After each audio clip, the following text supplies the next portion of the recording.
Magic the Gathering is full of epic cards. Huge creatures, game-winning spells, legendary moments, you name it.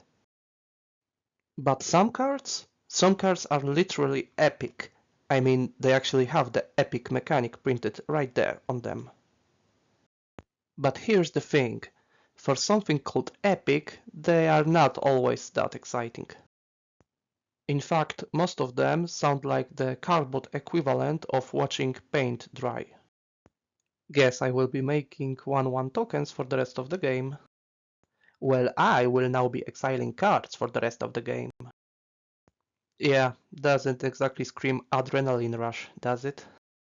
But among these so-called epic spells, there's one card that actually has the potential to live up to the name.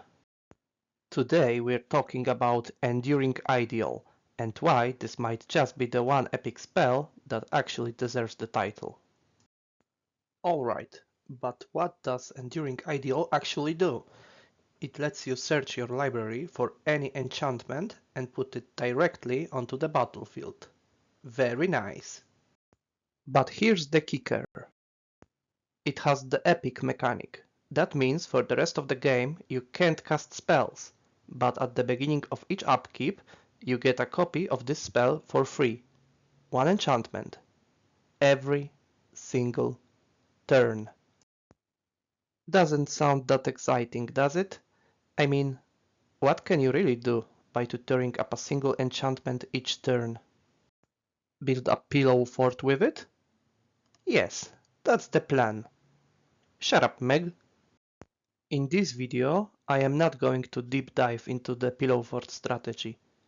But if you want a whole video about how to basically achieve immortality, let me know in the comments. So, tutoring for one enchantment each turn is really slow. Also, if your Enduring Ideal is already resolved, you will probably get a lot of hate from the table. So how can we deal with it?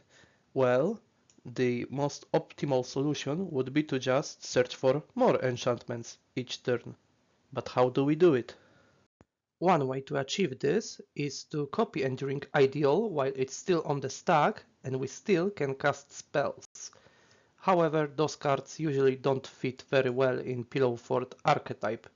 That's why cards like Sunken Palace are great, because they offer basically the same effect, although conditional because we have to exile some cards, but since this is a land, we can easily fit it in the deck. Another way would be to get more upkeeps, as Enduring Ideal will copy itself on each of our upkeeps. An example is Paradox Haze. It's an enchantment, so we can tutor for it by Enduring Ideal, and then tutor for 2 enchantments each turn. Sounds great, doesn't it? Wrong. Shadow of the Second Sun is strictly better option. It allows us to search for additional card the same turn we put it onto the battlefield, and then search for 2 enchantments each turn as well. You know what really grinds my gears? The fact that according to EDH Rec, Paradox Haze is played more often with Enduring Ideal than Shadow of the Second Sun is. I just don't get it. Another hidden gem is Estrid's Invocation. This card on its own fits very well into the Pillow Fort archetype. However, if we have it on the battlefield alongside the Shadow of the Second Sun, on our first upkeep, we can copy Shadow of the Second Sun. Then we will have 2 additional upkeeps this turn. On one of those upkeeps, we can bounce Estrid Invocation and return it as a copy of something more useful. Now we have established that it's quite easy to search for multiple enchantments each turn with Enduring Ideal. However, the question remains, is it good enough? Well, in my opinion, it is. Well, what if someone destroys one of your key enchantments, then you have no way of winning the game since you cannot cast any spells to return them to the battle. Wrong!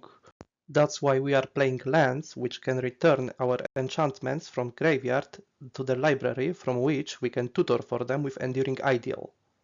Well, alright, but what are the chances that you will actually draw the spell with Epic? It's only one spell among 99 in your... Wrong! Ever heard of tutors? They allow you to search your library for any card and put it into your hand, therefore maximizing chance for playing Enduring Ideal.